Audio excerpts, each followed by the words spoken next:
야구야구 김용준입니다. 2019년 7월 27일 세인트루이스 카디널스 산하 트리플A 팀인 멤피스 블루버즈의 외야수 랜디 아로사레나는 다저스 산하 트리플A 팀인 오클라호마 시티 다저스를 상대로 히포더 사이클을 그것도 5이닝 만에 달성합니다. 이는 멤피스 역사상 세 번째로 나온 히포더 사이클이었는데요. 두 번째 달성자는 2018년 루크 보이트였습니다. 그리고 보이트와 아로사레나는 지난해 역사에 남는 활약을 합니다. 세인트루이스에서 태어나 자란 보이트는 라이언 하워드와 데이비 프리즈가 고교 선배인데요. 라이언 하워드가 나온 미주리 주립대에 진학한 보이트는 2013년 세인트루이스의 지명을 받습니다. 그러나 22라운드 지명이었고 메이저리그에 데뷔하고 나서도 큰 주목을 받지 못하게 됩니다. 2018년 7월 세인트루이스는 불펜 투수 지오반니 가에고스를 받고 보이트를 뉴욕 양키스로 보냅니다. 그리고 대반전이 일어납니다. 2019년 보이트는 그렉 버드가 망하면서 무주공산이 된 양키스의 일루수를 접수합니다. 그리고 지난해 56경기에서 22홈런을 기록하고 메이저리그 통합 홈런왕이 됩니다. 60경기 시즌에서 20개 이상의 홈런을 친 선수는 보이트가 유일했는데요. 보이트가 기록한 22홈런 52타점을 162경기 시즌으로 환산하면 65홈런 151타점이었습니다. 한편 세인트루이스로 간 가에고스도 훌륭한 활약을 하는데요. 그러나 트레이드 이후 보이트가 기록한 레퍼런스 승리 기여도가 4.4, 가에고스가 기록한 승리 기여도가 2.3이니까 지금까지 이 트레이드는 양키스의 승리입니다. 하지만 세인트루이스 팬들의 속쓰림은 여기서 멈추지 않는데요. 보이트가 지배한 정규 시즌이 끝나자 아로사레나의 가을 야구 폭주가 시작된 겁니다.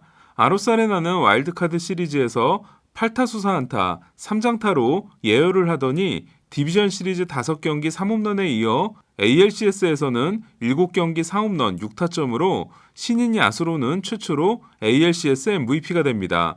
2015년 다니엘 머피의 가을 질주가 월드 시리즈에서 멈춘 것과 달리 아로사레나의 대활약은 끝까지 가는데요. 월드 시리즈에서도 안타 8개와 홈런 3개를 추가한 아로사레나는 포스트 시즌에서 10개의 홈런을 기록함으로써 2002년 베리 본즈와 2004년 카를로스 벨트란, 2011년 넬슨 크루즈와 2020년 코리 시거의 8개를 넘어 단일 포스트 시즌 신기록을 세웁니다.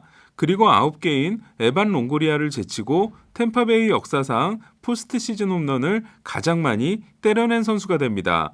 아로사레나가 기록한 29안타는 2014년 파블로 산도발의 26안타를 깬 단일 포스트 시즌 신기록이었고 14개의 장타는 2011년 데이비 프리즈와 단일 포스트 시즌 타이 기록에 해당됐습니다. 아로사레나는 정규 시즌과 포스트 시즌을 합쳐 OPS 1.152를 기록하는데요. 지난해 이보다 더 좋은 OPS를 기록한 선수는 1.185를 기록한 후안 소토가 유일했습니다.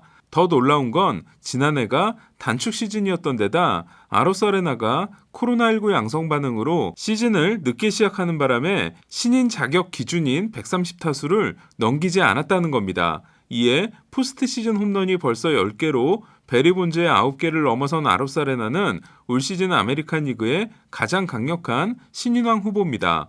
아로사레나는 자가격리 기간 300개 이상의 팔굽혀펴기를 매일 했는데 이게 큰 도움이 됐다는 인터뷰를 했습니다. 일루수인 보이트의 마이너리그 성적이 크게 인상적이지 못했던 것과 달리 아로사레나는 마이너리그부터 뛰어난 활약을 했는데요. 세인트루이스는 아로사레나를 왜 트레이드한 걸까요? 1995년 아로사레나는 쿠바에서 태어납니다. 아로사레나는 축구를 더 좋아했는데요. 2살 어린 동생 라이코 아로사레나가 현재 멕시코 3부 리그 팀에서 골키퍼로 뛰고 있습니다. 하지만 쿠바 리그의 야구 선수였던 아버지를 따라 야구를 시작했고 2013년에는 대만에서 열린 만 18세 이하 야구 월드컵에 출전해 요한 몽카다와 함께 대활약을 합니다. 하지만 아로사레나에게 비극이 찾아오는데요. 이듬해 아버지가 조개를 먹고 나타난 알레르기 반응으로 갑자기 사망한 거였습니다. 아로사레나는 대표팀에서도 탈락하게 됩니다. 어머니와 두 남동생을 챙겨야 했던 아로사레나는 쿠바 프로리그에서 뛰기 시작하는데요. 처음 받은 월급은 $4였다고 합니다. 20살이 된 아로사레나는 쿠바를 탈출하기로 결심합니다. 이에 작은 배를 타고 8시간을 표류해 멕시코에 도착하는데요. 유명 선수와 달리 브로커가 없었던 그는 멕시코 리그의 2부 팀에서 뛰게 됩니다. 하지만 어릴 때부터 기계체조를 했으며 뛰어난 운동 능력을 가진 아로사레나를 세인트루이스 스카우트가 발견하는데요. 이에 아로사레나는 21살이었던 2016년 7월 125만 달러를 받고 세인트루이스에 입단합니다. 아로사레나에게는 엄청난 돈이었지만 그해 11월에 쿠바를 탈출해 이듬해 5월 시카고 화이삭스와 계약하는 루이스 로버트가 받은 2,600만 달러를 생각하면 엄청난 대우는 아니었습니다. 아로사레나는 2018년 더블A에서 대활약을 합니다. 비록 트리플A 승격 후에는 부진했지만 2019년에는 트리플A에서도 맹타를 휘두릅니다. 아로사레나는 8월 15일 메이저리그에 데뷔하는데요. 평소 자신과 성격이 비슷하다고 생각한 야시엘 푸이그를 따라 66번을 달게 됩니다. 그리고 9월 26일 애리조나 메릴 켈리를 상대로 메이저리그 첫 홈런을 신고합니다. 하지만 2020년 1월 세인트루이스는 아로사레나를 템파베이로 트레이드하는데요. 템파베이는 아로사레나와 함께 좌완 킬러인 호세 마르티네스를 얻었고 교환이 가능한 66순위 지명권을 세인트루이스의 38순위 지명권과 바꾸게 됩니다. 반면 세인트루이스는 매튜 리베토어라는 정상급의 좌완 유망주를 얻는데요. 트레이드가 발표된 후 세인트루이스 존 모젤리악 사장은 매튜 리베토어라는 정상급 유망주를 얻어 기쁘다. 또한 이 트레이드로 인해 타일러 오닐, 레인 토마스 같은 선수들에게 외야에서 기회를 더 만들어줄 수 있게 됐다라고 소감을 밝혔습니다. 세인트루이스가 마르코 곤잘레스를 주고 시애틀에서 데려온 타일러 오닐과 2017년 7월 토론토에서 데려온 레인 토마스는 아로사레나와 같은 1995년생이었는데요. 아로사레나가 트리플A에서 부진한 2018년, 오닐은 트리플A에서 대활약을 하고 아로사레나가 트리플A에서 활약한 2019년, 토마스는 트리플A에서 아로사레나보다 더 좋은 활약을 하게 됩니다. 그러니까 세인트루이스는 비슷한 성적을 낸 오닐, 토마스, 아로사레나, 1995년생 외야수 트리오 중에서 아로사레나를 트레이드한 겁니다. 그리고 레인 토마스가 타율 1할 1푼 1리, 타일러 오닐이 타율 1할 7푼 3리를 기록한 지난해 세인트루이스 외야진은 OPS에서 메이저리그 26위에 그치고 맙니다.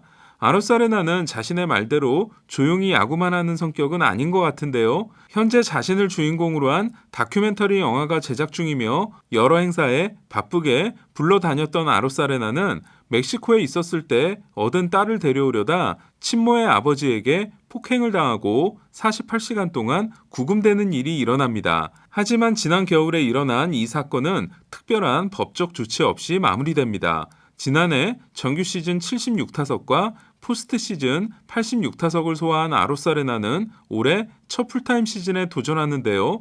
과연 아로사레나는 어떤 선수일까요? 지난해 가을 같은 모습을 보여줄 수 있을까요? 아로사레나의 다음 목표는 템파베이가 월드 시리즈를 우승하는 것, 어머니를 모셔와 직관시켜드리는 것, 그리고 쿠바 대표로 참가하기 전까지는 멕시코 대표로 WBC에 참가하는 거라고 합니다. 오늘은 아로사레나 이야기를 해봤는데요. 디 애슬레틱, 뉴욕타임즈, 스포팅 뉴스 등 여러 매체의 글을 참고했음을 밝혀드립니다. 이상 김영준의 야구야구였습니다.